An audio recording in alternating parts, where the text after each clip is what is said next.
سبحانہ تعالیٰ نے صحیح دعا کرنے کی طرف توجہ دلائی. دونوں طرح کے لوگوں کی دعاؤں کا ذکر کر دیا تاکہ انسان سمجھ جائے کہ بہترین دعا کس کی ہے، جامع دعا کس کی ہے، فائدے والی دعا کس کی ہے. اور ویسے بھی ذکر کے بعد دعا کیونکہ قبول بھی ہوتی ہے، اس مناسبت سے بھی ذکر کے کثرت کے بعد دعا کرنے کا ذکر کہا گیا ہے. یعنی صرف اتنا ہی کافی نہیں کہ انسان اللہ تعالیٰ کی تعریف کرے اور حمد و ثنا کرے، بلکہ اپنی ضروریات کی چیزیں بھی مانگے، منہ کھول کر بول کر اللہ تعالیٰ کے سامنے اپنی حاجت رکھے، اپنی فریاد رکھے، اپنی ضرورت رکھے. اسی لیے ذکر اور پھر دعا. اور پھر ان لوگوں کی یہاں مذمت کی گئی کہ جن کی دعاؤں کا مرکز اور محور صرف اور صرف دنیا ہوتی ہے. وَهُمْ عَنِ الْآخِرَةِ هُمْ غَافِلُونَ، اور آخرت سے وہ غافل ہی رہتے ہیں، آخرت کے بارے میں کچھ نہیں مانگتے. یعنی ان کی دعاؤں کا جو بڑا حصہ ہے یا صرف ان کی دعائیں دنیا کے گرد گھومتی. اس معیار پر ہم سب کو بھی پرکھنا چاہیے کہ ہم سب سے زیادہ شدت کے ساتھ یا پہلی دعا کیا مانگتے ہیں. اگر ہمیں پتہ چلے کہ یہ قبولیت کا وقت ہے تو ہم سب سے پہلے کیا مانگیں گے. ہم میں سے ہر ایک کو اپنی اپنی دعاؤں کا جائزہ لینا چاہیے کہ کہیں ہم تو ان لوگوں میں شامل نہیں کہ جو صرف دنیا مانگتے ہیں، اور کیا واقعی ہمیں اپنی آخرت کی اور آخرت میں سے بھی بھلائی کے ساتھ آگ کے عذاب سے بچنے کی دعا ہمارے دل و دماغ پر ہے. تو یہاں ان لوگوں کی تعریف کی گئی ہے کہ جو ایسی دعا کرتے ہیں کہ جس میں وہ اپنی دنیا کی خیر بھی مانگتے ہیں، اپنی آخرت کی خیر بھی مانگتے ہیں، اور سب سے بڑے شر یعنی جہنم کی آگ اور جہنم کے عذاب سے بچنے کی دعا کرتے ہیں. تو اس میں دعا مانگنے کا ایک ادب اور سلیقہ بھی سکھا دیا گیا. آپ دیکھیے کہ یہاں پر صرف 3 آیتیں ہیں اور 3 آیتوں کے اندر بہت بڑا مضمون بیان کر دیا گیا. تو فرمایا فَإِذَا قَضَيْتُم مَنَاسِكَكُمْ، جب تم اپنے مناسک حج پورے کر چکو. حج پر بھی انسان کیوں جاتا ہے؟ اپنا فرض پورا کرنے کے لیے، عبادت کرنے کے لیے، اور انہی عبادتوں کا ایک حصہ دعا بھی ہے. یعنی ہم سب کے دل میں ہوتا ہے کہ ہم حج یا عمرے پر جائیں تو پہلا خیال کیا آتا ہے کہ وہاں جا کر دعائیں کریں گے، کیونکہ دعا بذات خود بھی عبادت ہے.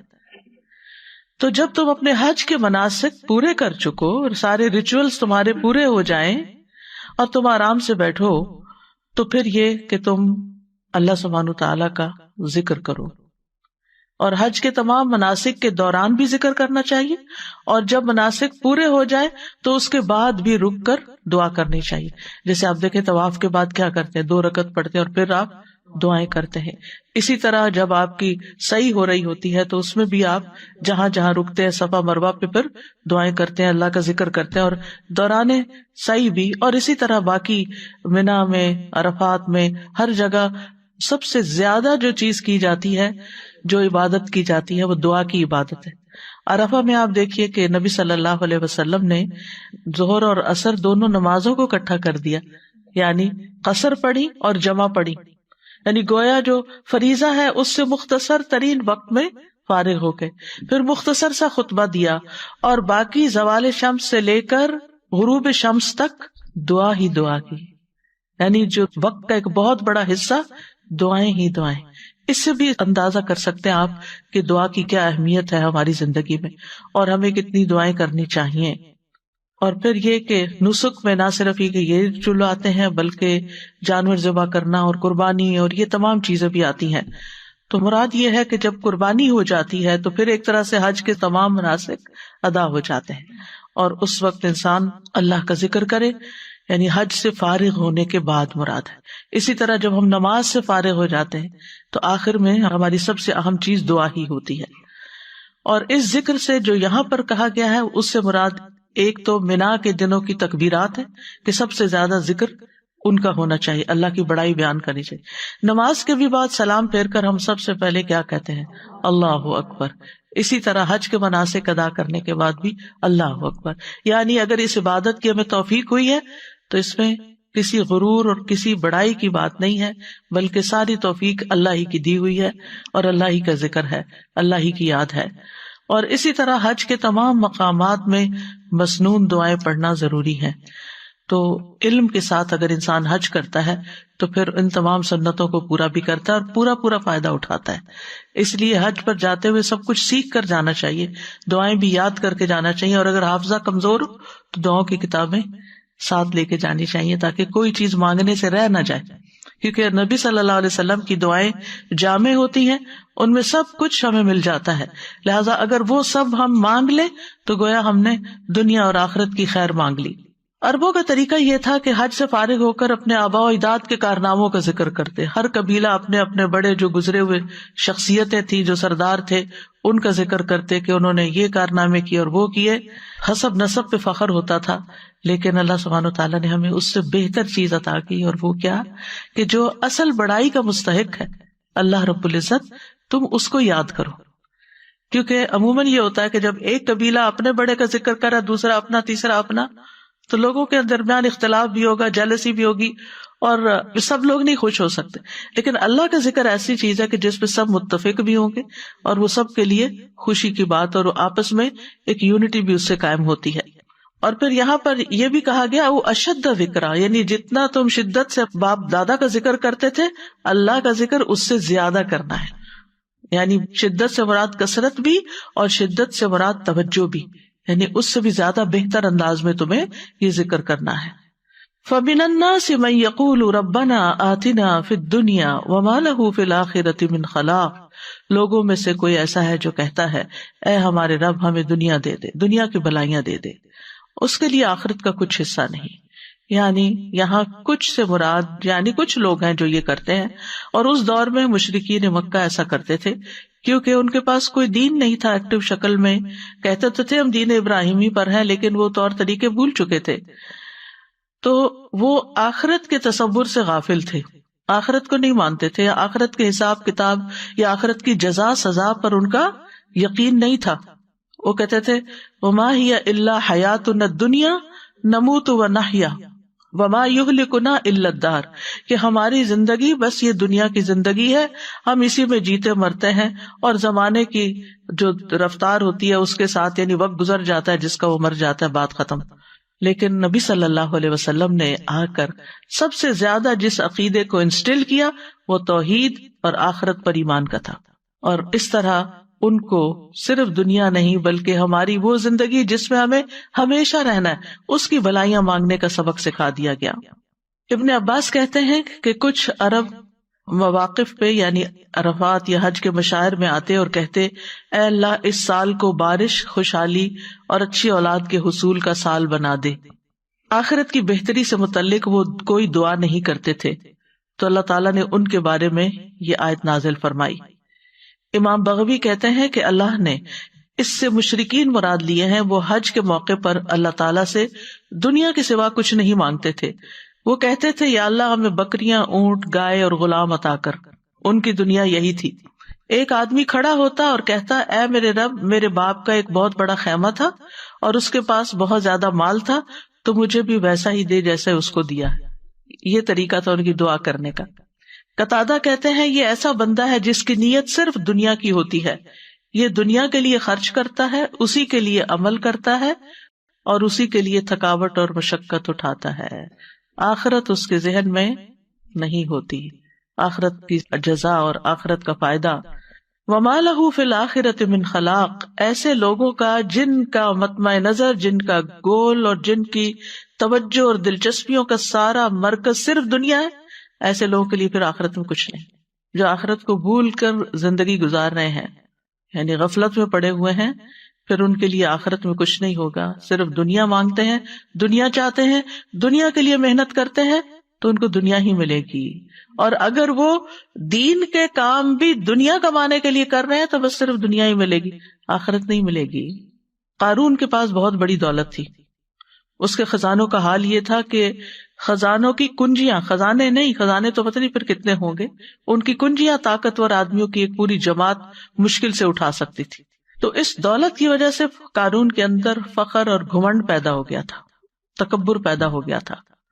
تو اس وقت کچھ صالح بندوں نے اس کو یہی نصیحت کی تھی کہ دولت پر فخر نہ کرو، بلکہ اللہ نے تجھے جو دیا ہے اس سے آخرت کا طالب بنو، یعنی اس سے اپنی دنیا نہیں آخرت کماؤ اور دنیا کا بھی حصہ نہ بھولو. یعنی دنیا میں بھی تمہیں جو ملنا ہے مل جائے گا، دنیا کا فائدہ بھی اٹھاؤ، لیکن اس دنیا سے اپنی آخرت کمانا نہ بھولو. اور عقل مند انسان وہی ہوتا ہے جو دنیا میں رہتے ہوئے دنیا کی ہر چیز سے اپنی آخرت کمانے کی فکر کرتا ہے. یعنی مومن جو ہوتا ہے وہ صرف اکیلے دنیا کی فکر نہیں کرتا. مثلاً اگر کسی کی اولاد بگڑ جاتی ہے تو وہ صرف یہ دعا نہیں کرتا کہ اللہ اس کو دنیا میں فلاں کامیابی عطا کر دے، بلکہ وہ اس کی دنیا سے زیادہ اس کی آخرت کی فکر کرتا ہے. اور جس کے سامنے آخرت نہیں ہوتی وہ صرف دنیا کی بات کرتا ہے کہ اگر یہ بچے نے پڑھا نہیں یا بچہ صحیح نہیں ہوا تو پھر اس کی دنیا خراب ہو جائے گی، اس کو کوئی پوچھے گا نہیں، اس کے کوئی کمانے کا ذریعہ نہیں ہوگا، اس کے لیے دنیا تنگ ہو جائے گی. اور اس وقت بالکل آخرت ان کے ذہن سے نکلی ہوئی ہوتی ہے کہ دنیا میں بگاڑ کا مقصد صرف دنیا کا بگڑنا نہیں ہے، بلکہ اس سے مراد آخرت کا بگاڑ بھی ہے. یعنی دونوں چیزیں انسان کی بگڑتی ہیں. تو مراد اس سے یہ ہے کہ انسان دنیا کی دعا بھی مانگے اور آخرت کی بھی مانگے. یعنی دنیا میں انسان کا بہت بڑا حصہ کیا ہے؟ وہ حصہ ہے کہ جس سے وہ ابدی زندگی کو حاصل کر لیتا ہے. وَمِنْهُمْ مَنْ يَقُولُ رَبَّنَا آتِنَا فِي الدُّنْيَا حَسَنَةً وَفِي الْآخِرَةِ حَسَنَةً وَقِنَا عَذَابَ النَّارِ. اور ان لوگوں میں سے بعض ایسے ہیں جو بلند ارادوں والے ہیں، جو بڑی بات سوچتے ہیں، جن کی سوچ بڑی ہے، جن کا ہورائزن بڑا ہے، وہ دنیا اور آخرت دونوں مانگتے ہیں. وہ کہتے ہیں ہمیں دنیا میں بھی بھلائی عطا کر اور آخرت میں بھی بھلائی عطا کر. وہ بھلائی جو دنیا میں وہ طلب کرتے ہیں اس میں ہر وہ خیر شامل ہے جس کا ملنا بندے کو پسند ہوتا ہے. یعنی جو بھی آپ کی چاہت ہے دنیا کے اعتبار سے، جس میں خوشگوار وسیع رزق حلال ہے، نیک بیوی یا نیک شوہر ہے، نیک اولاد جسے دیکھ کر آنکھیں ٹھنڈی ہوتی ہوں، آرام اور راحت کی زندگی، نفع مند علم، اعمال صالحہ کی توفیق، یعنی جیسے انسان کو اچھے اچھے کام کرنے کا موقع مل جائے، صدقہ کرنے کا، صلہ رحمی کرنے کا. حضرت علی رضی اللہ عنہ کہتے ہیں کہ تم اپنی صحت اور اپنی قوت اور اپنی جوانی اور اپنی دولت کے معاملے میں یہ نہ بھولو کہ تم اس کے ذریعے سے آخرت چاہو. یعنی یہ سب چیزیں کیوں مانگو کہ ہمیں یہ دولت، مال، صحت کیوں ملے؟ تاکہ ہم اس سے اپنی آخرت کمائیں. اور جہاں تک آخرت کا تعلق ہے تو اس سے مراد جنت ہے. للذین احسنوا الحسنی وزیادہ. جن لوگوں نے نیکی کی ان کے لیے نہایت اچھا بدلہ اور کچھ زیادہ بھی ہے. قتادہ کہتے ہیں اس سے مراد دنیا میں عافیت ملنا اور آخرت میں عافیت ملنا. یعنی دنیا اور آخرت کی بھلائی کو ایک لفظ سے بیان کرتے، اور وہ کیا ہے؟ عافیت. یعنی جان میں، مال میں، اولاد میں، صحت میں، ہر چیز میں عافیت، کہ انسان نقصان اور شر سے محفوظ ہو جائے. اور اس میں کوئی حرج کی بات نہیں کہ انسان اپنی آخرت کے ساتھ ساتھ دنیا میں جو چیزیں وہ چاہتا ہے وہ اس کو نصیب ہوں. اور اس میں مثلاً یہ کہ وہ اپنی ویل بینگ کے بارے میں، اپنی صحت کے بارے میں، اپنی طاقت کے بارے میں دعا کرتا ہے تو کوئی حرج نہیں. لیکن اس کے بیک آف مائنڈ ضرور یہ بات ہونی چاہیے کہ اللہ تعالیٰ جو بھی مجھے دے میں اس سے پھر اپنی آخرت کے لیے، اللہ کی رضا کے لیے زیادہ کام کر سکوں. اور پھر آپ دیکھیے کہ یعنی جب سے انسان کی موت شروع ہوتی ہے اس سے لے کر اللہ تعالیٰ کے دیدار تک جتنے بھی مرحلے ہیں اللہ تعالیٰ ان سب کو آسان کر دے. یعنی جب ہم آخرت کی بھلائی مانگے تو یہ ساری چیزیں ذہن میں ہوں کہ ہماری موت آسان ہو، ہمارا قبر کا حساب آسان ہو، ہماری قبر کی زندگی نعیم اور راحت والی ہو، ہم قبر سے اٹھے جب حشر میں تو ہمارا حشر کا اٹھنا وہ خوبصورت ہو، اس میں ہمارے اندر اطمینان ہو، کسی قسم کی کوئی گھبراہٹ نہ ہو، اللہ تعالیٰ کی رضا حاصل ہو، اور پھر رب رحیم کا قرب حاصل ہو. یہ تمام چیزیں اس میں آ جاتی ہیں. وقنا عذاب النار، اور ہمیں آگ کے عذاب سے بچا. یعنی ان اعمال سے ہماری حفاظت فرما اس دنیا میں جو ہمیں آگ کی طرف لے جانے والے ہوں، اور ہمیں بخشش عطا فرما. یعنی ہمارے گناہ جو کوتاہیاں ہو جائیں ان کو معاف کر دے تاکہ ہماری آخرت میں آگ سے چھٹکارا ہو سکے. اولئک لہم نصیب، ایسے لوگوں کو حصہ ملتا ہے کس سے؟ مما کسبوا، اس کے مطابق جو انہوں نے کمائی کی. یعنی دنیا کے لیے جو کوشش محنت کرو گے دنیا میں ملے گا، اور آخرت کے لیے جتنی کوشش محنت کرو گے وہاں ملے گا. یعنی یہ ساتھ بتا دیا گیا. دعا اپنی جگہ ہے لیکن ساتھ کوشش چاہیے، کیونکہ عام طور پر ہم ایک طرف ہو جاتے ہیں، یا صرف کوشش پہ فوکس کر دیتے ہیں یا صرف دعا پہ فوکس کرتے ہیں۔ اب آپ دیکھیں کہ کتنی جامع ہے تین آیات، ذکر سے آغاز ہوا، دنیا اور آخرت کی بھلائی کی دعا مانگنے کو کہا گیا، آگ کے عذاب سے بچنے کو کہا گیا، اور اس کے ساتھ ساتھ کوشش کی طرف توجہ دلائی گئی۔ اور واللہ سریع الحساب، اللہ بہت جلد حساب لینے والا ہے، یعنی اللہ سبحانہ وتعالیٰ کے لیے کچھ بھی مشکل نہیں کہ وہ سارے بندوں کے ایک ایک عمل کا حساب کر دے، ذرے ذرے کا۔ وَمَن يَعْمَلْ مِثْقَالَ ذَرَّةٍ خَيْرًا يَرَهُ، یعنی جہاں کوشش کی بات ہوئی تو پھر ذرے کے برابر بھی اگر کوئی نیکی کرتا ہے تو وہ اس کو دیکھ لے گا، اپنے اعمال نامے میں پا لے گا، چھوٹی سے چھوٹی نیکی بھی۔ اور اگر گڑبڑ کی، کوئی غلط کام کیا، چھوٹی سے چھوٹی برائی بھی وہاں نظر آ جائے گی۔ تو اس لیے بہت ضروری ہے کہ انسان اس دعا کو اپنی زندگی کا حصہ بنا لے۔ یہ بہت ہی جامع اور کامل دعا ہے جس میں دنیا اور آخرت کی ساری چیزیں آ جاتی ہیں، اور یہ دعا اس قابل ہے کہ اسے اپنی باقی دعاؤں پر ترجیح دی جائے۔ کل جیسے کسی نے سوال کیا تھا کہ بہت ساری دعائیں اکٹھی ہو گئی ہیں اور بہت ساری چیزیں ہو گئی ہیں تو وہ ایک اوور ویلمنگ سچویشن ہو جاتی ہے، تو پھر کیا کریں؟ ٹھیک ہے، ان چیزوں کو بھی اپنے اپنے وقت پر رکھیں، پلان کریں، لیکن اگر کم سے کم ٹائم ہے تو پھر کیا مانگ لیں؟ جامع دعا مانگ لیں جس میں دنیا اور آخرت سب کچھ کور ہو گیا، سب کچھ بیچ میں آ گیا۔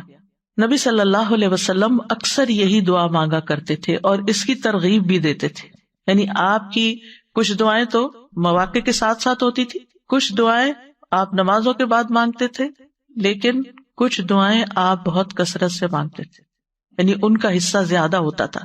قتادہ نے انس رضی اللہ عنہ سے پوچھا کہ نبی صلی اللہ علیہ وسلم کون سی دعا کثرت سے مانگا کرتے تھے؟ انس رضی اللہ عنہ نے کہا، حضرت انس کی یہ باتیں زیادہ اوتھینٹک اس لیے بھی ہیں کہ وہ آپ کے گھر میں آتے جاتے تھے اور آپ کے تمام امور اور معاملات کو ملاحظہ کرتے رہتے تھے۔ تو حضرت انس نے کہا، آپ جو دعا کثرت سے مانگا کرتے تھے وہ یہ تھی، اللہم آتنا فی الدنیا حسنہ وفی الآخرۃ حسنہ وقنا عذاب النار۔ انس رضی اللہ عنہ جب کوئی ایک دعا مانگنا چاہتے تو یہی دعا مانگتے تھے، یعنی جب اتنا ہی وقت ہو کہ آپ ایک دعا صرف مانگ سکیں، جیسے اذان اور اقامت کے بیچ میں دعا قبول ہوتی ہے، صفوں میں کھڑے ہو جاتے ہیں جب نمازی، اس وقت دعا قبول ہوتی ہے، تو پھر یہ کہ نماز شروع ہو جاتی، آپ یہ تھوڑی کہ نماز چھوڑ کے دعائیں کرنا شروع کر دیں، تو ایک چھوٹے سے وقت میں آپ فوراً ربنا آتنا فی الدنیا حسنۃ وفی الآخرۃ حسنۃ وقنا عذاب النار۔ اور خاص طور پر اس وقت جب انسان کو کچھ سمجھ نہیں آ رہی ہوتی، مانگوں کیا، میری بھلائی کس میں ہے، تو پھر انسان بھلائی مانگ لے، دنیا کی بھی اور آخرت کی بھی، اور یہ دنیا اور آخرت کی بھلائی کو جمع کرنے والے کلمات ہیں۔ انس بن مالک کہتے ہیں، ان سے کہا گیا تمہارے بھائی بصرہ سے آئے ہیں، یعنی کچھ لوگ دوست وغیرہ ملنے کے لیے آئے ہیں۔ وہ اس وقت بصرہ کے کونے میں رہتے تھے، یعنی جس طرح آؤٹ اسکرٹس میں رہتے ہیں، تو ڈاؤن ٹاؤن سے یا سٹی سینٹر سے وہ ان کو ملنے کے لیے آئے، اس لیے آئے ہیں تاکہ آپ ان کے لیے اللہ سے دعا کریں، کیونکہ وہ صحابی تھے، طویل العمر تھے، اس وقت تک اکثر صحابہ فوت ہو چکے تھے، اور ظاہر ہے کہ صحابی بھی بہت جلیل القدر علم والے اور نبی صلی اللہ علیہ وسلم کی طویل صحبت پانے والے قریب ترین صحابہ میں سے تھے، تو ان کے پاس آئے کہ وہ ہمارے لیے دعا کریں۔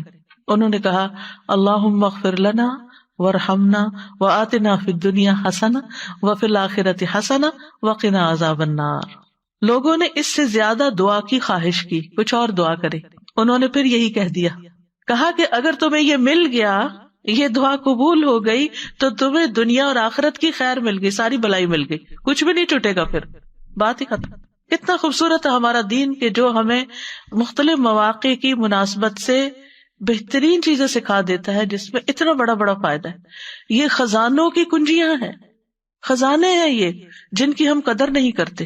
ہم میں سے ہر ایک کو پتا ہے یہ دعا ہے، لیکن کون کتنی تاکید سے مانگتا ہے، بھول جاتے ہیں ہمیں علم ہوتا ہے، ہمیں باتیں پتا ہوتی ہیں، لیکن پھر وہ آہستہ آہستہ ہمارے عمل سے نکل جاتی ہیں۔ ایک دفعہ سنتے ہیں، شروع کرتے ہیں، پھر کچھ دنوں میں کوئی اور چیز اوپر آ جاتی ہے، پھر وہ نکل جاتی ہے۔ ایسی چیزوں کو پکڑ کے رکھنا چاہیے، کہیں ایسے نوٹس لگا دینے چاہیے یا کہیں اپنے یادداشتوں میں لکھ لینا چاہیے کہ یہ مانگنے سے نہیں بھولنا، کیونکہ یہ مل گیا تو سبھی کچھ مل گیا۔ اور آپ دیکھیے کہ وقت کے ساتھ ساتھ زندگی کتنی مصروفیت کا شکار ہو گئی ہے، یعنی جتنی سہولتیں زیادہ ہو گئی ہیں اتنی مصروفیت زیادہ بڑھ گئی۔ آج سے 100 سال پہلے کا شخص شاید اتنا ٹینس نہ ہوتا ہو جتنا ہم ہر وقت ٹینس رہتے، کیونکہ ایک کام ختم نہیں ہوتا اور ایک اور کرنے کا دھیان لگا رہتا ہے اور بھاگم دوڑ لگی رہتی ہے. اور اگر ہم کسی کرسی پر بھی بیٹھے ہوئے نا تو دماغ ہمارا دوڑ رہا ہوتا ہے نا، یہ بھی کرنا، یہ بھی کرنا، یہ بھی کرنا ہے، وہ بھی ہونا ہے. تو ایسے میں پھر واقعی ذکر کے لیے بھی بعض اوقات ٹائم کم رہ جاتا ہے، اور دعاؤں کے لیے بھی. اور خاص طور پر بچوں والی مائیں جو چھوٹے بچوں والی، وہ تو ہارڈلی نماز کے اندر یا نماز کے باہر کوئی دعائیں مانگ سکتی ہیں، کیونکہ ٹانگوں کو چمٹے ہوئے ہوتے ہیں یا آگے آ کے لیٹ جاتے ہیں، یا بڑے بھی ہو جائیں تو جا کے کچن میں کھڑے ہو جاتے ہیں اور آوازیں لگانے لگتے ہیں کہ جلدی آئیں. یا پھر آپ کو یہ ہوتا ہے کہ اگر میں وقت پہ نہ اٹھی تو انہوں نے کچھ کام خراب کر دینا.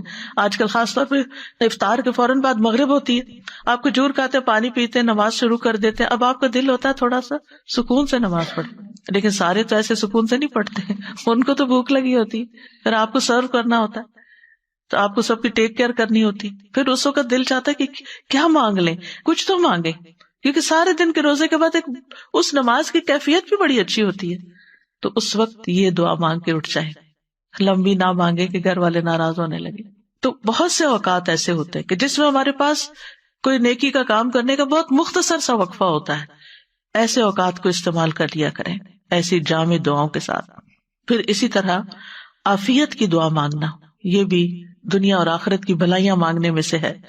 حضرت انس سے روایت ہے کہ رسول اللہ صلی اللہ علیہ وسلم نے مسلمانوں میں سے ایک ایسے شخص کی، بیمار شخص کی عیادت کی جو لاغر ہو کر چوزے کی طرح ہو گیا تھا، بالکل سکڑ سا گیا. تو رسول اللہ صلی اللہ علیہ وسلم نے اس سے فرمایا، کیا تم اللہ سے کسی چیز کی دعا کرتے تھے یا اس سے کچھ مانگا کرتے تھے؟ اس نے کہا، جی ہاں، میں کہتا تھا، اے اللہ تو مجھے آخرت میں جو سزا دینے والا ہے وہ دنیا میں ہی دے دے.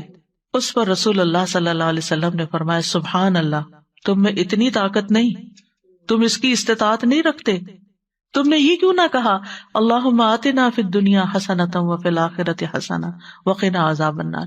یاد رکھیے یہ دعا نبی صلی اللہ علیہ وسلم سے اللہم کے ساتھ آتی ہے اور قرآن میں ربنا کے ساتھ آتی ہے. ان دونوں میں سے جو بھی آپ، کیونکہ یہ نہ ہو کہ پھر آپ پوچھیں یہ پڑھیں یا وہ پڑھیں، جو بھی آپ کا دل چاہے پڑھیں. پھر آپ صلی اللہ علیہ وسلم نے اس شخص کے لیے دعا کی جو اتنا کمزور ہو گیا تھا، تو اللہ تعالیٰ نے اس کو شفا عطا کر دی. یہ دعا اس لحاظ سے بھی بڑی اہم ہے کہ رکن یمانی اور حجر اسود کے درمیان مانگی جاتی. تھوڑا سا فاصلہ ہوتا ہے نا، رش تو الحمدللہ بڑا بھی ہو جاتا ہے، لیکن ویسے وہ تھوڑی سی جگہ ہوتی، تو اس میں انسان اگر پوری توجہ کے ساتھ یہ دعا مانگ لیتا ہے تو گویا وہ سب کچھ مانگ لیتا ہے. اب دیکھیں ہمارے دین نے ہم سب کے لیے، ہم جیسے کمزور لوگوں کے لیے کتنی رعایت اور سہولت رکھی ہے. جن کے حافظے کمزور ہوں، جنہیں بہت ساری دعائیں یاد نہ ہوں، جو بہت کچھ نہ مانگ سکتے ہوں، وہ کم از کم اتنی دعا یاد کر کے چلے جائیں. یہ تو ہر حاجی کر سکتا ہے، یعنی ان پڑھ سے ان پڑھ، کمزور سے کمزور حافظے والا ایک یہ دعا سیکھ کے چلا جائے اور یہ بھی مانگتا رہے تو گویا سبھی کچھ اس نے مانگ لیا. ابن رجب کہتے ہیں کہ سلف صالحین ایام تشریق میں اس دعا کو کثرت سے مانگنا پسند کرتے تھے، یعنی جب کہ حج کے مناسک ختم ہو جاتے تھے اور منا کے دنوں کے جو باقی دن ہوتے ہیں. اور عطا کہتے ہیں کہ جو شخص بھی حج کر کے اپنے وطن واپس جانے لگے اور جب وہ اپنے اہل و عیال کی طرف متوجہ ہو تو یہی دعا پڑھے. امام نووی کہتے ہیں یہ دعا مطلق ہے، اس کی کوئی حد نہیں، تو یہ دعا ہر وقت اور ہر لمحے کی جا سکتی ہے. اٹھتے بیٹھتے چلتے پھرتے یہی مانگ سکتے ہیں. نماز میں، نماز کے علاوہ دیگر اوقات میں، دعا کو شروع کرتے وقت، دعا کے اندر، مریض کی شفا کے لیے بھی اور باقی مواقع پر بھی، قبولیت کے اوقات میں، یعنی ہر موقع پر آپ یہ دعا پڑھ لیں. یعنی یہ دعا تو ہم میں سے ہر ایک کو لازماً زبانی یاد ہونی چاہیے تاکہ جب دل چاہے اس کو پڑھ لیں. تو بہرحال جو بھی اس کو پڑھے گا اور جتنی آپ کوشش کریں گے، محنت کریں گے اور اس کے ساتھ ساتھ نیک اعمال کریں گے، اللہ تعالیٰ دعائیں سنے گا. اور پھر آپ دیکھیے کہ اس سے یہ بھی پتہ چلتا ہے کہ اللہ تعالیٰ ہر ایک کی سنتا ہے. جو صرف دنیا مانگتا ہے اور کوئی دنیا اور آخرت دونوں مانگتا، من الناس سے، لوگوں میں سے، یہ نہیں کہا مومنوں میں سے، جو بھی مانگے گا اس کو ملے گا. لیکن آخرت کی بھلائیاں تو جو آخرت پر ایمان رکھتا ہے اسی کو ہی نصیب ہوگی. بہرحال اللہ سبحانہ تعالیٰ بندوں سے جلد حساب لینے والا ہے اور قیامت کے دن بیک وقت وہ سب سے حساب لے سکتا ہے. اللہ کی قدرت بہت بڑی ہے اور دنیا میں بھی اس کو بندوں کا حساب لیتے ہوئے دیر نہیں لگتی، اس لیے ہر موقع پر، ہر تکلیف کے موقع پر اسی کی طرف پلٹنا چاہیے۔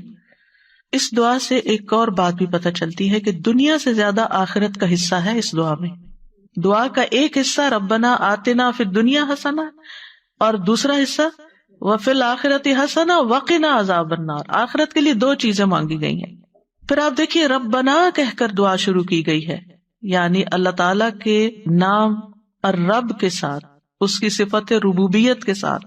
اور پھر اس دعا سے یہ بھی پتہ چلتا ہے کہ مانگنے والا جو ہے وہ بلند عزائم رکھتا ہے، بڑی سوچ کا مالک ہے۔ یہ بھی یاد رکھیے کہ آخرت کے ساتھ ساتھ دنیا مانگنے میں کوئی برائی نہیں ہے، کہ ہمیں خود سکھا دیا گیا ہے۔ یعنی بعض لوگ ایکسٹریمسٹ ہوتے ہیں، جب دین کی بات کرتے تو دنیا کو بالکل بھول جاتے ہیں، اور بعض لوگ آئیڈیلسٹ ہوتے ہیں، دنیا بھی آئیڈیل ہو جائے اور آخرت بھی۔ تو بات یہ ہے کہ دنیا کبھی بھی آئیڈیل نہیں ہو سکتی، دنیا تو لفظ ہی دنیا ہے، گھٹیا ہے، کم تر ہے، وہ آخرت کے مقابلے میں تو پانی کا قطرہ بھی نہیں ہے۔ تو اس لیے یہاں انسان کو جو کچھ ملا ہے وہ دراصل آخرت کمانے کے لیے ملا ہے۔ یعنی آپ دنیا میں اچھی صحت، مال، رزق، ہر چیز کیوں مانگے؟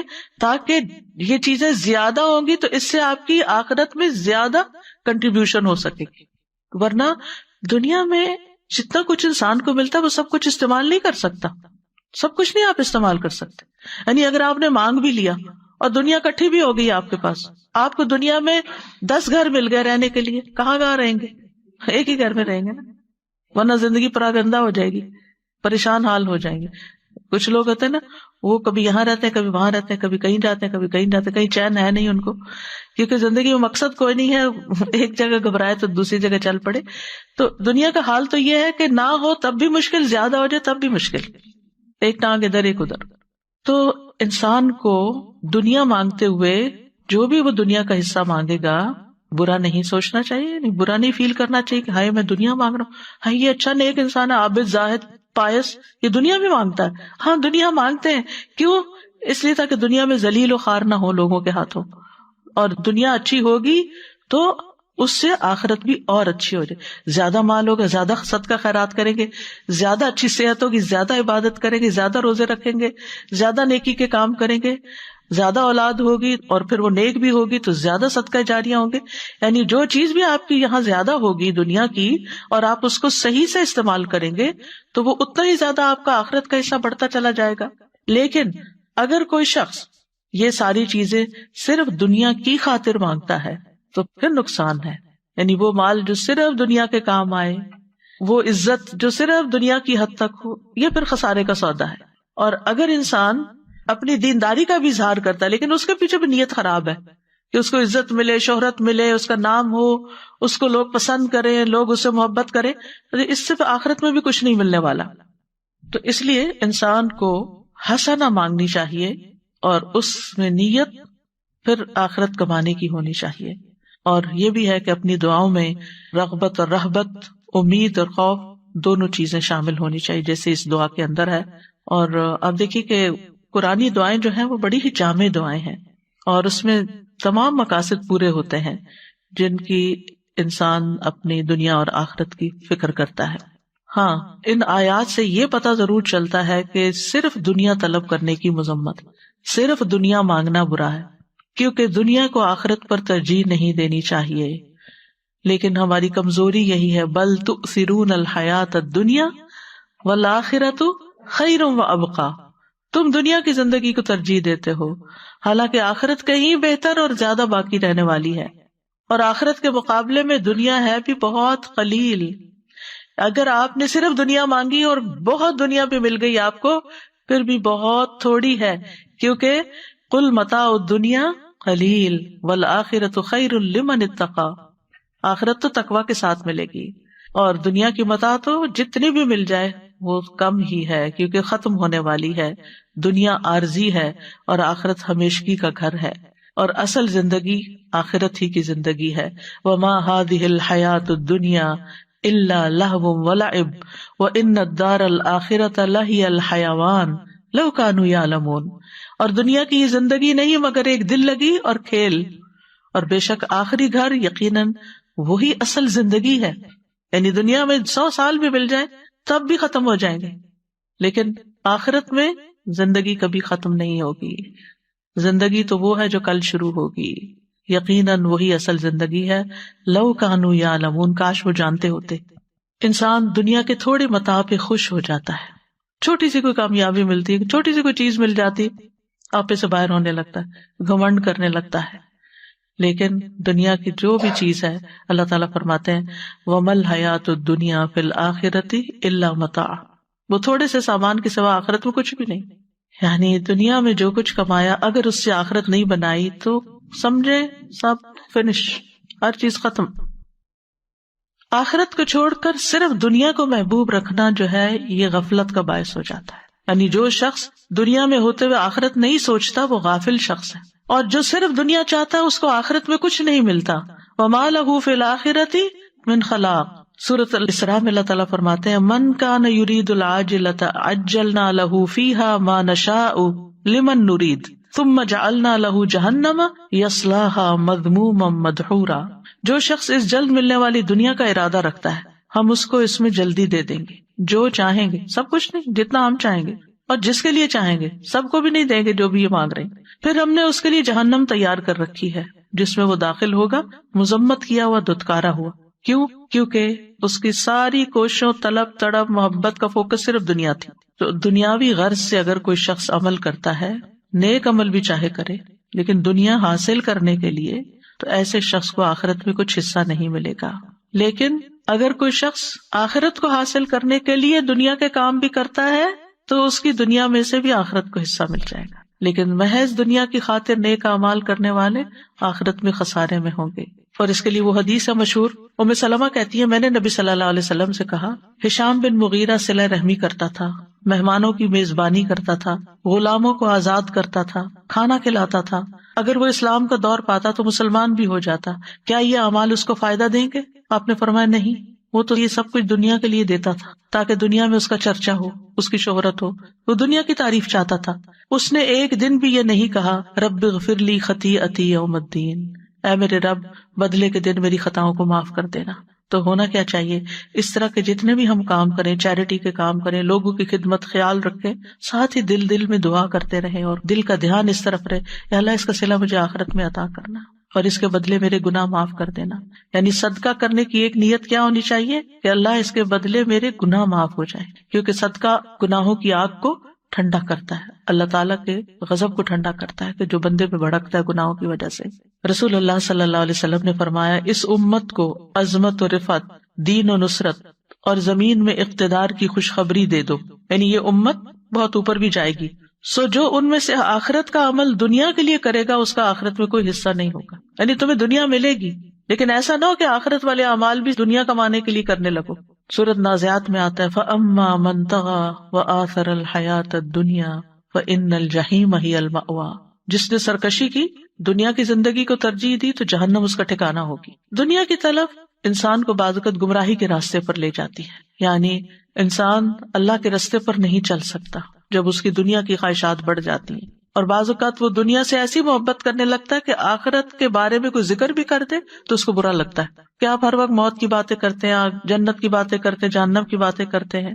تو محض دنیا طلب کرنے سے آخرت کا نقصان ہو جاتا ہے، دل ٹیڑھے ہونے لگتے ہیں، نیت خراب ہونے لگتی ہے نا انسان کی. اور پھر جو لوگ دنیا سے محبت کرتے ہیں وہ بزدل ہو جاتے ہیں، ان کو موت سے ڈر لگنے لگتا ہے. چھوٹی چھوٹی پریشانی، چھوٹے چھوٹے حادثے ان کو خوف زدہ کر دیتے ہیں. یعنی چھوٹا سا بھی نقصان ہوتا ہے تو ان کے اوپر پہاڑ بن کے گرتا ہے، کیونکہ ان کو کیا ڈر لگ جاتا ہے کہ ہماری دنیا بگڑنے لگی ہے. لیکن جس شخص کو آخرت کا غم لگ جاتا ہے نا، دنیا میں اس کا کوئی بڑے سے بڑا بھی نقصان ہو تو وہ کیا سوچتا ہے، دنیا ہی تو ہے، حقیر متاع ہی تو ہے، اگر اس پہ صبر کے بدلے اللہ اس سے آخرت میں بہتر دے دے تو میں سٹل خسارے میں نہیں ہوں، میرا کچھ بھی نہیں گیا. اولاد کا نقصان ہو، جان مال، کسی بھی چیز کا، ہر چیز میں مومن کیا کہتا ہے انا للہ و انا الیہ راجعون. یہ چیز گئی ہے، ہم بھی اللہ کے ہیں، ہمیں بھی چلے جانا ہے. تو وہ اس کا غم لگا کر نہیں بیٹھ جاتا، وہ غم پالنے نہیں لگ جاتا، وہ پھر بھی اٹھتا ہے اور کچھ کرتا ہے کیونکہ اس نے بھی آگے جانا ہے. صرف جانے والوں کے غم میں روتے رہنا ہی عقل مندی نہیں، کیونکہ ہم نے بھی جانا ہے. وہ چلے گئے اپنا کما کے، ہمیں بھی کچھ کمانا ہے، تو اس وقت کو ادھر ادھر ضائع نہیں کرنا. پھر اسی طرح یہ ہے کہ دنیا کی حقیر چیزوں کے بندے نہیں بننا چاہیے. رسول اللہ صلی اللہ علیہ وسلم نے فرمایا ہلاک ہوا درہم کا بندہ، ہلاک ہوا دینار کا بندہ، ہلاک ہوا منقش چادر کا بندہ، یعنی زیب و زینت والے کپڑے کا شوق، اگر اسے مل جائے تو راضی، نہ ملے تو ناراض، اللہ سے بھی ناراض، بندوں سے بھی ناراض. یہ ہیں مال کے بندے.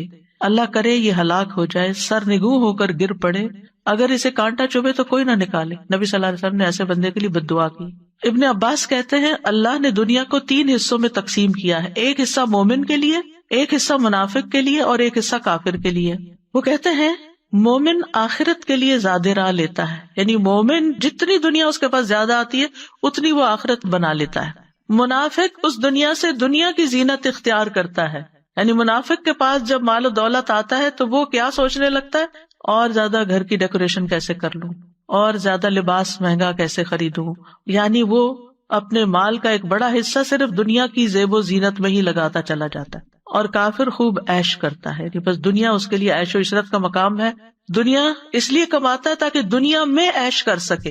اور آپ اپنے آگے پیچھے دائیں بائیں ہر طرف دیکھتے ہیں کہ لوگ بہت سا کام، بہت سی محنت کیوں کرتے ہیں، تاکہ ایک لگزوریس لائف گزار سکیں. لگزوریس لائف ایک ہوتی ہے ضرورت کی زندگی، کہ اللہ تعالیٰ مشکل سے بچا کے آسانی والی زندگی دے تاکہ انسان اپنی عبادت، اپنے کام، اپنے سارا کچھ اچھے سے کر سکے. اور ایک ہے عیش و عشرت والی زندگی، کہ زیادہ کام ہو تاکہ زیادہ عیش و عشرت ہو. اور یہی وجہ ہے کہ آپ دیکھیں کہ ایسے لوگوں کا جو آخرت سے غافل ہو کر جیتے ہیں، ان کے مال کا بڑا حصہ کہاں جاتا ہے؟ سوچئے کہاں جاتا ہے؟ انٹرٹینمنٹ. یعنی کھانا صرف ضرورت کا کھانا نہیں، بلکہ کھانے میں ایسی چیزوں کا انتخاب جو صرف ایک زبان کا ٹیسٹ ہو یا ایک انٹرٹین کرتی ہوں. پھر اس کے بعد اوقات اگر فارغ ہے تو وہ کس کام میں جاتے ہیں؟ ویکیشنز. اور ویکیشنز میں بھی ایسی جگہوں کا انتخاب جہاں نہ انسان اپنی نگاہوں کی حفاظت کر سکے اور نہ ہی اپنے دین کی حفاظت کر سکے. اور پھر اسی طرح لباس اور باقی چیزیں. تو مومن دنیا کی عیش و عشرت کے پیچھے نہیں ہوتا، وہ اپنے وقت کو قیمتی سمجھتا ہے. وہ اگر ویکیشن پر جاتا بھی ہے تو غور و فکر کے لیے وہ ایسی جگہوں کا انتخاب کرتا ہے کہ جہاں وہ جا کر اپنے ایمان میں اور اضافہ کر کے آئے، جہاں وہ کچھ نیا سیکھ کر آئے. یعنی مومن کے لیے کہیں ویکیشن پہ جانا منع نہیں ہے، بلکہ کہا گیا سیرو فی الارض، زمین میں چلو پھرو، دیکھو کیسے ہوا پچھلی قوموں کے مجرموں کا انجام، چلو پھرو، اللہ کی نشانیوں پر غور کرو. ایسی ویکیشن منع نہیں ہے، کیونکہ اس میں ہم کس کے لیے حصہ لے رہے ہیں؟ آخرت کے لیے حصہ لے. لیکن اگر صرف عیش و عشرت، جیسے وہ لوگ جن کے دل اللہ کے خوف سے خالی ہوتے ہیں، وہ ایسی جگہوں پر زنا اور شراب اور ہر طرح کے حرام کام کرنے کے لیے ان کو کھلی چھٹی ملتی ہے، تو اس چیز کی پوچھ ہوگی، اس پہ پکڑ ہے. اور ایک اور بہت سوچنے کی بات، وہ کیا؟ مالک بن دینار کہتے ہیں آپ دنیا کے لیے جتنا غم کریں گے اسی حساب سے آپ کے دل سے آخرت کی فکر نکل جائے گی. کیونکہ ایک دل ہے نا، آپ نے اس میں کیا بھرنا ہے. اگر دنیا کا غم بھر لینا ہے تو آخرت کا غم نکل جائے گا. جتنا جتنا دنیا کا غم بھرے جا رہے ہیں آخرت کا غم نکلے جا رہا ہے. اور اگر آپ آخرت کا غم لگا لیں گے تو دنیا کا غم نکلنا شروع ہو جائے گا.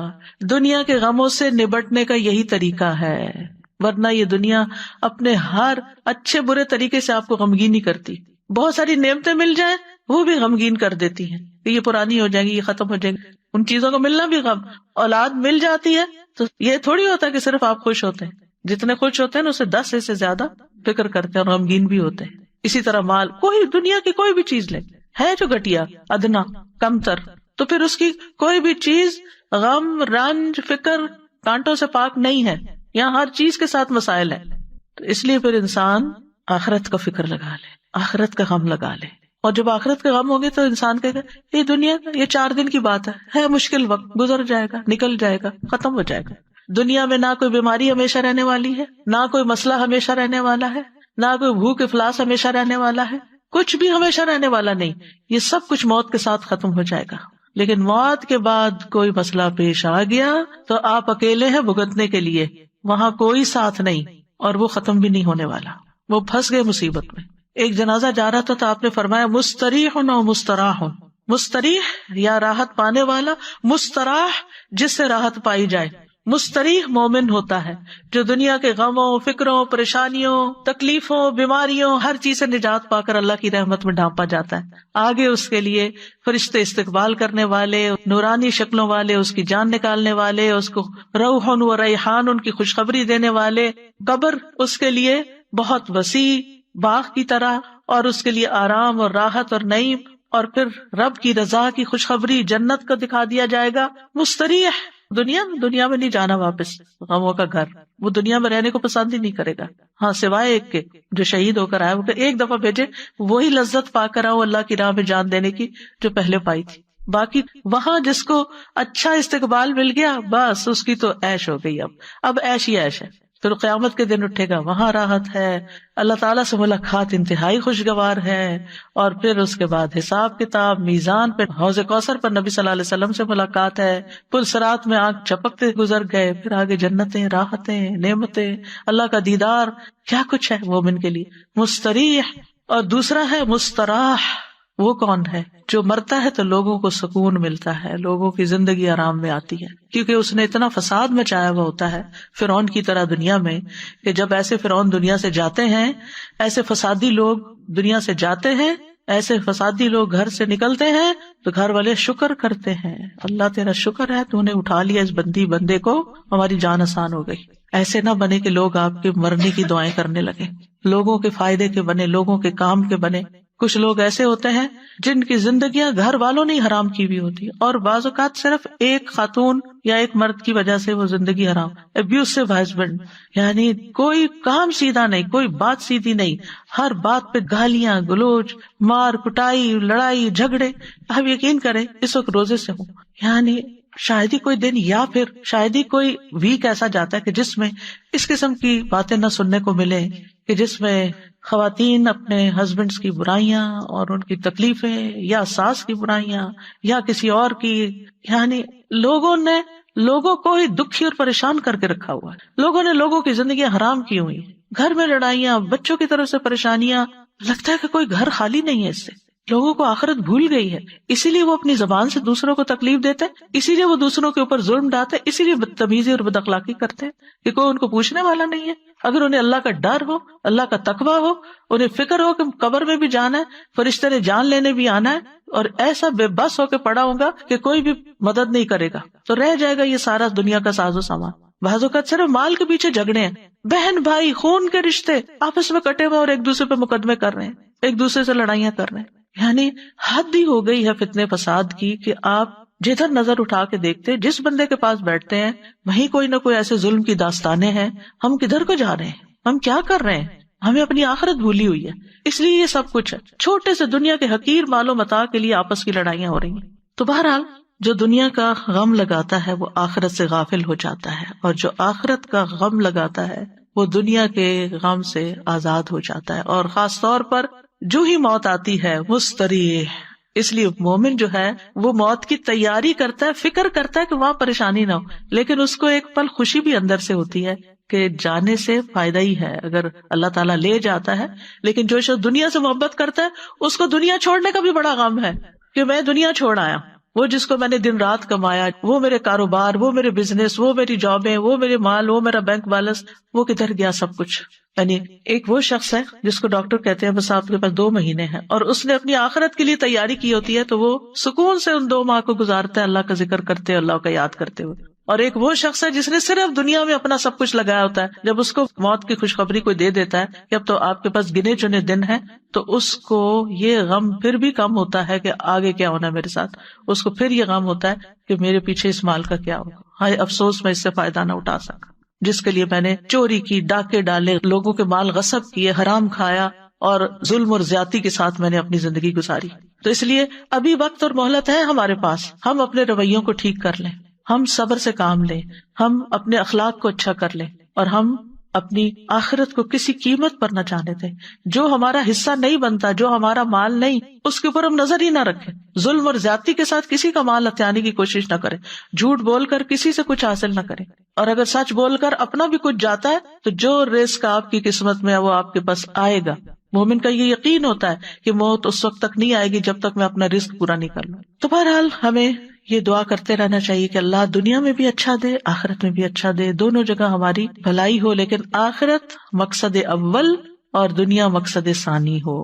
یعنی ترتیب یہ ہو، یعنی اللہ کی رضا، آخرت کا ثواب، اور اس کے ساتھ ساتھ دنیا میں بھی ایک اچھی عزت والی زندگی ہو، آرام والی زندگی ہو کہ جس میں انسان کو فائدہ ہو. اب یہ جو حسنہ ہے نا، تو بعض اوقات ہم سمجھتے ہیں کہ حسنہ سے مراد صرف نعمتوں کا ملنا ہے نا.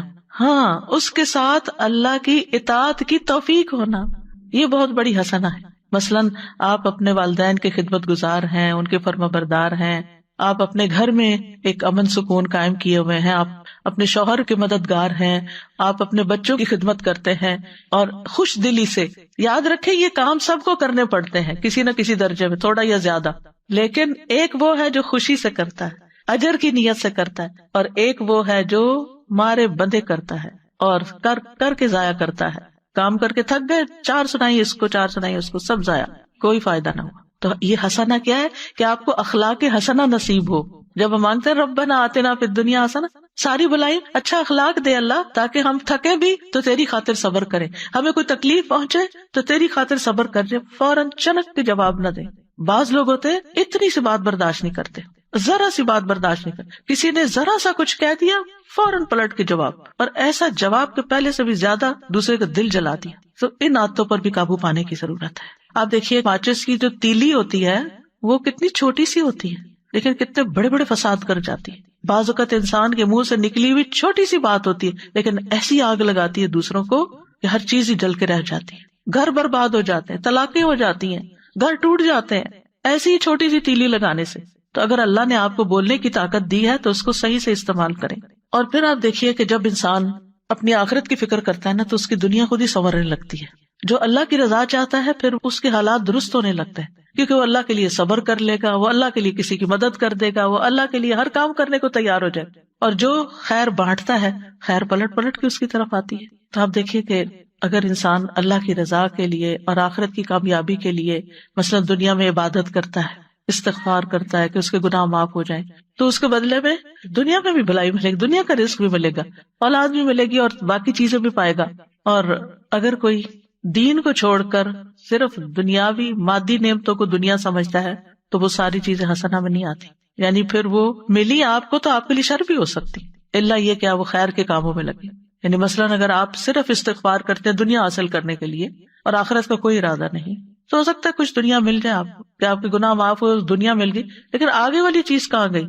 تو چاہے استغفار کرنے والے کوئی بھی کام کرنے والے ہوں تو لازماً اس کے نتائج کو ضرور دیکھیں جو اللہ تعالیٰ نے ہمیں بتائے ہیں. بہرحال کہنے کا مطلب یہ ہے کہ جب دنیا کی بھلائیاں مانگیں تو دنیاوی اغراض غالب نہیں ہونے چاہیے. امام غزالی کہتے ہیں اگر انسان کی نیت میں دنیاوی مقصد غالب ہے یعنی کسی بھی کام کے لیے تو اس کا کوئی اجر نہیں ہوگا آخرت میں، اور اگر دینی مقصد غالب ہے تو اسی حساب سے اس کو اجر ملے گا جتنی نیت تھی اس کی اللہ سے پانے کی. یعنی عبادات میں جیسے روزہ ہے تو صرف اس لیے نہیں رکھے کہ صحت اچھی ہو جائے گی روزے رکھ لیتے ہیں، نماز ہے اس لیے نہیں کہ اچھا 2 تراویح کھڑے ہو کے پڑھتی ہوں تو زیادہ کیلوریز برن ہوں گی، یہ نہیں دل میں ہونا چاہیے. اگر خیال آ بھی گیا تو فوراً جھٹکے اور کہنے قوموا للہ قانتین. تو اگر اللہ کی عبادت اور اطاعت میں اللہ کی رضا حاصل کرنے کا غلبہ ہے، یعنی وہ اجر پانے کا زیادہ ہے تو ہی اجر ملے گا، ورنہ ظاہر. مثلاً حجاج کے لیے اجازت ہے کہ وہاں پر بزنس بھی کر لیں، لیس علیکم جناح ان تبتغوا فضلا من ربکم. حج کے لیے جا رہے ہو، اگر کچھ خرید و فروخت کرنی ہے تو کر سکتے ہو، ایسا منع نہیں ہے. یعنی بعض لوگ بازار جانے کو انتہائی کنڈیم کرتے ہیں، ایسا نہیں ہے، آپ جا سکتے، آپ میں ہمت ہے تو آپ جائیں، آپ کو وقت ملا تو آپ جائیں. آپ اگر کچھ خریدتے ہیں، کچھ یہاں سے لے جاتے ہیں سیل کرنے کے لیے، سیل کر کے کچھ نفع کما کے اس سے کچھ اپنے خرچ پورے کرتے، کوئی منع نہیں. لیکن اگر آپ جاتے ہی صرف اس نیت کے لیے ہیں، آپ کہتے ہیں مجھے اپنا بزنس کرنا اور میں حج بھی کر لوں گا، تو یہ نہیں ہونا چاہیے. ٹھیک ہے نا؟ یعنی عبادت کے جو دنیاوی فائدے ہیں وہ ہمارا مقصد اول نہیں ہونا چاہیے، وہ مقصد ثانی ہونا چاہیے. ایمان والوں کے لیے تو ہر عمل کے نتیجے میں دنیا اور آخرت دونوں کی خیر آتی ہے. ایمان والوں کو یہ فائدہ نصیب ہوتا ہے. وقیل للذین اتقوا ماذا انزل ربکم قالوا خیرا للذین احسنوا فی ہذہ الدنیا حسنہ للذین احسنوا فی ہذہ الدنیا حسنہ وَلَدَارُ الْآخِرَةِ خَيْرٌ وَلَنِعْمَ دَارُ الْمُتَّقِينَ. جنہوں نے تقوی اختیار کیا ان سے کہا گیا تمہارے رب نے کیا نازل فرمایا؟ تو انہوں نے کہا بہترین بات ان لوگوں کے لیے جنہوں نے بھلائی کی، اس دنیا میں بڑی بھلائی ہے اور آخرت کا گھر تو بہت بہتر ہے، اور یقیناً تقوی والوں کے لیے اچھا گھر ہے، یعنی آخرت کا گھر. اللہ کے دوستوں کے لیے دنیا اور آخرت دونوں کی خوشخبریاں ہوتی ہیں. الا ان اولیاء اللہ لا خوف علیہم ولا هم یحزنون. سنو اللہ کے دوستوں کو نہ کچھ خوف ہوگا نہ غمگین ہوں گے. کون ہے اللہ کے دوست؟ الذین آمنوا وکانوا یتقون، وہ جو ایمان لائے اور وہ تقوی اختیار کرتے ہیں. لہم البشری فی الحیاۃ الدنیا، ان کے لیے دنیا کی زندگی میں بھی خوشخبری ہے. وفی الآخرہ، آخرت میں بھی خوشخبریاں ہیں. لا تبدیل لکلمات اللہ، اللہ کی باتیں نہیں بدلتی، اللہ کی باتیں بالکل سچی ہیں. ذالک هو الفوز العظیم، یہ ہے عظیم الشان کامیابی، یہ سب سے بڑی کامیابی، اور یہ مومن کو ہی ملتی ہے، کیونکہ مومن کے لیے دنیا کی نعمتیں حرام تھوڑی ہیں. قل من حرم زینۃ اللہ التی اخرج لعبادہ والطیبات من الرزق قل ہی للذین آمنوا فی الحیاۃ الدنیا خالصۃ یوم القیامہ. کہہ دیجیے اللہ کی وہ زینت جو اس نے اپنے بندوں کے لیے پیدا کی اور رزق میں سے پاکیزہ چیزیں کس نے حرام کی. کہہ دیجیے یہ چیزیں دنیا کی زندگی میں ان لوگوں کے لیے جو ایمان لائے، اور قیامت کے دن بھی خالصتاً ان کے لیے ہوں گی. اور پھر آپ دیکھیں کہ جب یہ دونوں دعائیں آپ مانگتے ہیں تو اللہ تعالیٰ دونوں ہی قبول کرتا ہے. جابر کہتے ہیں رضی اللہ عنہ، میں نے نبی صلی اللہ علیہ وسلم سے سنا، آپ فرماتے تھے رات میں ایک گھڑی ایسی ہے جو مسلمان بندہ اس کو پا لیتا ہے، اس میں وہ دنیا اور آخرت کی کسی بھی خیر کا سوال کرتا ہے، اللہ تعالیٰ وہ بھلائی اس کو ضرور عطا کر دیتا ہے. اس لیے رات کو جب سائڈ بدلے کچھ نہ کچھ مانگ لیا کریں، کیا پتہ یہی وہ گھڑی ہو. تہجد کے لیے اٹھے پھر دعائیں مانگے، یعنی اللہ سے اچھی امید رکھ کر دنیا اور آخرت دونوں ہی. پھر اسی طرح آپ دیکھیں کہ کسی کو خالی دنیا کی دعا دینا منع نہیں، زیادہ بہتر ہے کہ آپ اس طرح دعا دیا کریں اللہ تعالیٰ آپ کو دنیا اور آخرت کی تمام بھلائیاں عطا کرے. اور یہ اسی دعا کا ترجمہ ہے بیسیکلی، ٹھیک ہے. لیکن جب آپ دنیا کی بھی بھلائی کی کسی کو دعا دینا تو اس سے مقصد یہی ہو کہ یہ نعمتیں اس کو جو ملے اس سے ہی اپنی آخرت کما لے. یہ ٹولز ہیں آخرت کے لیے. حضرت انس کہتے ہیں نبی صلی اللہ علیہ وسلم ہمارے ہاں تشریف لائے، وہاں میری والدہ اور میری خالہ ام حرام کے سوا کوئی نہیں تھا، یعنی 2 مرد 2 عورتیں، نبی صلی اللہ علیہ وسلم اور حضرت انس اور 2 عورتیں یعنی امی اور خالہ. آپ نے فرمایا کھڑے ہو جاؤ میں تمہیں نماز پڑھاؤں.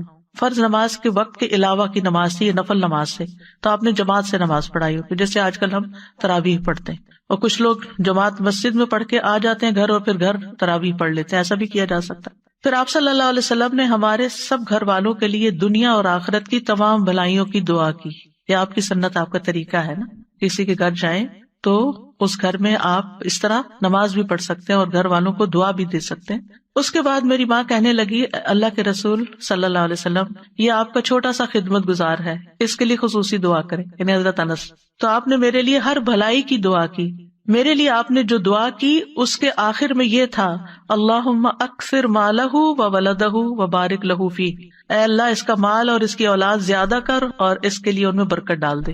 یعنی صرف دنیا کی یہ 2-3 چیزیں مانگی. تو یہ دعا دینے کا طریقہ بھی آنا چاہیے، یعنی دوسروں کو ہم سب سے بہترین تحفہ جو دے سکتے ہیں وہ دعا کا تحفہ ہے، اور دل سے دینی چاہیے، صرف تکلفاً اور رسماً نہیں ہونی چاہیے.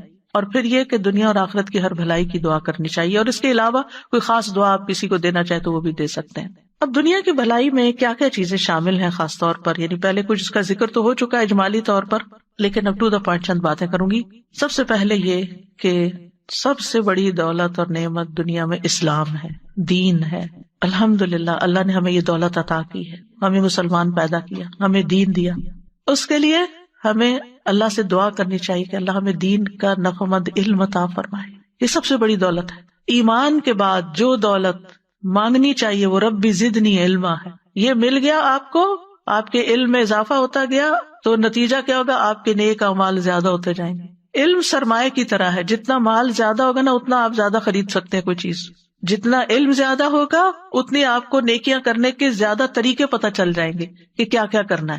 اس لیے علم حاصل کرنے کے حریص ہونا چاہیے، اور علم کی مجالس کا حریص ہونا چاہیے.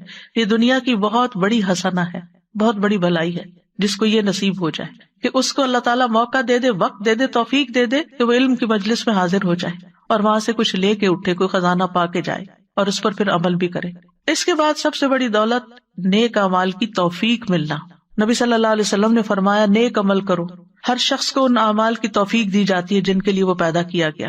جو شخص نیک ہوگا اسے نیکوں کے عمل کی توفیق ملی ہوتی ہے، اور جو بدبخت ہوتا ہے اسے بدبختوں کے عمل کی توفیق ملی ہوتی ہے. آپ دیکھیں بہت سے لوگ علم رکھتے ہیں مگر عمل کوئی نہیں کرتے، باتیں بہت کرتے ہیں لیکن جب عمل کا وقت آتا ہے انہیں سمجھ ہی نہیں آتی انہوں نے کیا کرنا. تو اس لیے حکمت مانگنی چاہیے کہ اللہ ہمیں رائٹ ٹائم پہ رائٹ ڈیسیژن کرنے کی توفیق عطا کر کہ کس وقت کرنا کیا ہے، ہمیں اپرچونٹیز اویل کرنے کی توفیق دے. کیونکہ بعض اوقات ہمارے گھر کے سامنے دریا بہ رہا ہوتا ہے اور ہم پیاسے بیٹھے ہوتے ہیں کیونکہ ہمیں توفیق نہیں ہوتی، ہمیں سمجھ نہیں آ رہی ہوتی کہ یہ بھی خزانہ ہے. پھر آپ صلی اللہ علیہ وسلم نے یہ آیت بھی تلاوت کی، فَأَمَّا مَنْ أَعْطَى وَاتَّقَى وَصَدَّقَ بِالْحُسْنَى فَسَنُيَسِّرُهُ لِلْيُسْرَى۔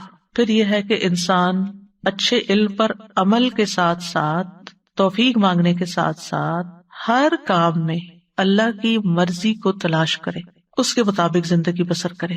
فرمایا افمن اتبع رضوان اللہ کمن باء بسخط من اللہ ومأواہ جہنم وبئس المصیر ہم درجات عند اللہ واللہ بصیر بما یعملون۔ آل عمران 162 اور 3۔ کیا وہ شخص جو اللہ کی رضا کے پیچھے چلا اس شخص جیسا ہے جو اللہ کی طرف سے کوئی ناراضگی لے کے لوٹا، جس کا ٹھکانہ جہنم ہے اور وہ برا ٹھکانہ ہے؟ یہ لوگ اللہ کے نزدیک مختلف درجات میں ہیں اور اللہ خوب دیکھنے والا ہے جو وہ کر رہے ہیں۔ پھر نعمتوں کو صحیح استعمال کرنے کی توفیق مانگنا کہ اللہ جو تو نے دیا ہے اس کو مجھے اچھی طرح برتنا بھی نصیب فرما، کیونکہ کچھ لوگوں کے پاس بہت کچھ ہوتا ہے، انہیں سمجھ ہی نہیں آتی وہ کہاں خرچ کریں، وہ ادھر ادھر پھینکتے رہتے ہیں، فضول چیزوں پہ خرچ کرتے رہتے ہیں، گھر میں بیکار کی چیزیں خرید کر لے آتے ہیں جسے کوئی استعمال نہیں کرتا، ردی کی ٹوکری میں جاتی ہیں یا ایسی جگہ پر جہاں کوئی بھی ان کا خریدار نہیں ہوتا۔ مطلب کیا ہے؟ مطلب یہ کہ پھر سمجھ نہیں ہے نا، عقل نہیں ہے۔ تو نعمتوں کو صحیح استعمال کرنے کی توفیق ملنا بھی حسنہ ہے۔ تندرستی، وقت کا صحیح استعمال، لمحے کا صحیح استعمال۔ صرف ٹک ٹاک پر ہی نہیں بیٹھے رہیں کہ ایک کے بعد ایک چیز دیکھتے رہیں، انجوائے کرتے رہیں، صرف سیاست کے اوپر ہی باتیں نہ کرتے رہیں۔ افسوس یہ کہ آج کل اچھے بھلے عقل مند مسلمان جو قرآن پڑھے ہوئے ہیں، دین جانتے ہیں، وہ رمضان کی رحمتوں اور برکتوں سے فائدہ اٹھانے کی بجائے اپنی شخصیت پرستی میں مبتلا ہو کر اپنی شخصیتوں کے ترانے پڑھ رہے ہیں یا مخالفوں پر سچے جھوٹے الزام لگا رہے ہیں۔ کیا کما رہے ہیں؟ سوچو کیا کما رہے ہو؟ آپ کی ان باتوں سے کیا آپ کی تقدیر بدل جائے گی؟ کیا بنے گا آپ کا؟ کس قدر خسارے میں ہیں ہم؟ یہ لمحات، یہ گھڑیاں کوئی ہم نے گارنٹی لے رکھی ہے کہ اگلے سال ہمیں ملیں گی؟ خبروں پہ خبریں، تبصروں پہ تبصرے، باتوں پہ باتیں، نتیجہ کیا ہے؟ آج سے 1 سال پہلے آج کے دن جو خبریں تھی مشہور، کچھ یاد ہے آپ کو؟ کچھ بھی یاد نہیں۔ اس کا آپ کی زندگی پہ کیا اثر پڑا؟ اور اگر پڑا بھی، اگر کووڈ کی خبریں تھی کوئی اور پڑا بھی، تو آپ نے بٹ رہے ہیں نا اکیلے، کسی اور کو کیا اس سے؟ تو شخصیتوں پر باتیں کرنے اور